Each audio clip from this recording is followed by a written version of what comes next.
pochizoita chaos manje pasocial media yendo nekuda kwevakomana vamuziva vanozviti varakachifo ed panguva ino pamusoro asi zvamungozangoti ndokune other the department yamuona kuti ikanga kuzoita chaos nana Chinamasa panguva ino navo vavhukawo vataura mashoko ari kuratidza kuti ari kubhowa maaudience nevagari vemunyika yeZimbabwe. Sandabida mashoko avaiva vachitandaniswa nevanhu panguva ino.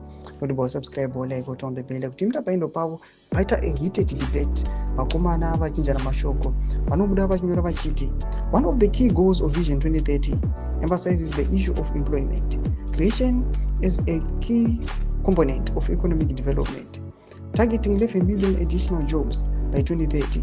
The NDP aims to reduce the unemployment rate from 9% at the moment to 6% by 2030. Vision 2030 is unstoppable. Ndo mashoko ari kudaitwa panapa nevakomana vanhu havanyasi kuona kuti vakomana ava vanoda kutaura zvokuunza employment, but panapa pari mapictures ari kutendera pasocial media emaroads ari kuonekwa kunzi aiwa zvinhu zvinge zvisiri kunyatsofamba zvakanaka. Tinoona kuti vanhu vanouya vachikomenda vachiti 11 million jobs in a population of 60 million, not accounting for the unemployable, the underage. There is 9% unemployment, as you said, and you plan to reduce it to 6%. That's a difference of 3%, which then translates to 11 million jobs. Try another lie. Domashoko ari panapa vachizonzi vakomana taura zvinhu zviri feasible, musataura zvinhu zvisingabatiki.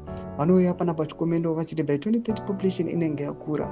Vanopinda chiti saka post ikashaya malikes mari inouya here oro munoshanda necommission.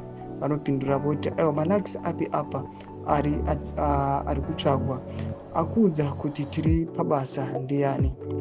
Mumwe anosvikawo achivataka achiti yet you can fix Victoria Falls Road, please giving excuses.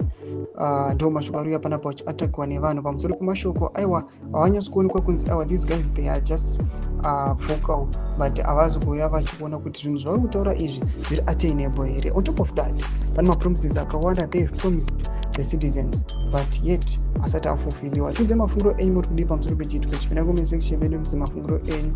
So subscribe or like, shant on the bell icon.